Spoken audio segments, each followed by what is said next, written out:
Jahon tinchlikmi? Kayfiyating nima bo'ldi? Ha, tinchlik. Bugun bir ajoyib voqea bo'ldi.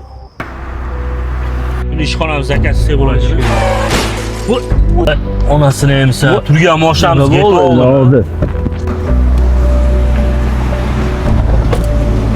Vah, shu kerakmidi menga? Suv yetmay turadi. Uka, turgan mashinani kelib uryapsiz, ha?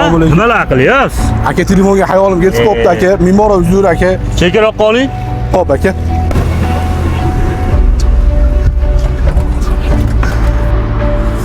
Aka, me'mor uzr aka. Hayolim ketib qopti aka. Yo'lda yurganda ehtiyot olib yuring, uka. Men turgan mashinani kelib uryapsiz-da. Qarasam sharoitingiz uncha yo'q qo'shyapti. Bo'ldi, o'zim qildiraman, ketavering, ukasi. Nimaga ketaveradi? Qilib beradi. Va aka, men qarang. Qo'y, sharoit og'ir ekan, ketaversin. Qo'y. Bunaqalarni bilaman-ku. Shunaqa qilib o'zini bechora qilib oladi. Mayli. Qilib beraveraman. Hozir oldimda pulim yo'q. Uyimga haydanglar. Uyimdan pul olib qildirgiz beraman. Ko'ryapsiz, cho'ntagida puli ham yo'q ekan. Ha, qo'y, uka.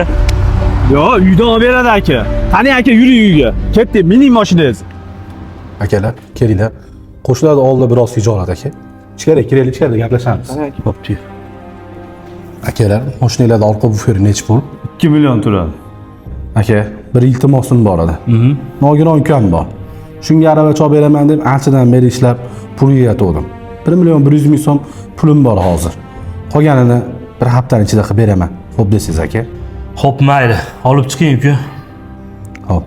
Aka, yana bir iltimosim bor edi. Xor kelmasa. Xo'p. Shu ukamga 3-4 kun ichida arava chopib kelib beraman deb va'da bergandim. Sizga beradigan pulimga shu arava olib kelib berishim kerak edi aka. Shu men nomimdan bir haftaning ichida arava olib kelib beraman deb aytib bersiz aka. Tushundim, uka, yuring. Aka, bunaqalar aktyor bo'ladi. Uyga kelib kino ishlashyapti. Rahm qilib o'tirmang, pulini olamiz.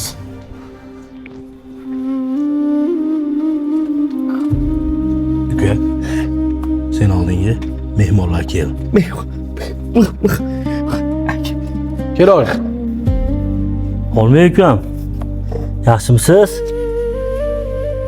Ahvolingiz ancha yaxshi, ko'z tegmasa.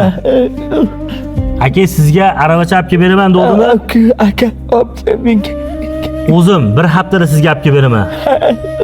Maza qilib o'tirasiz.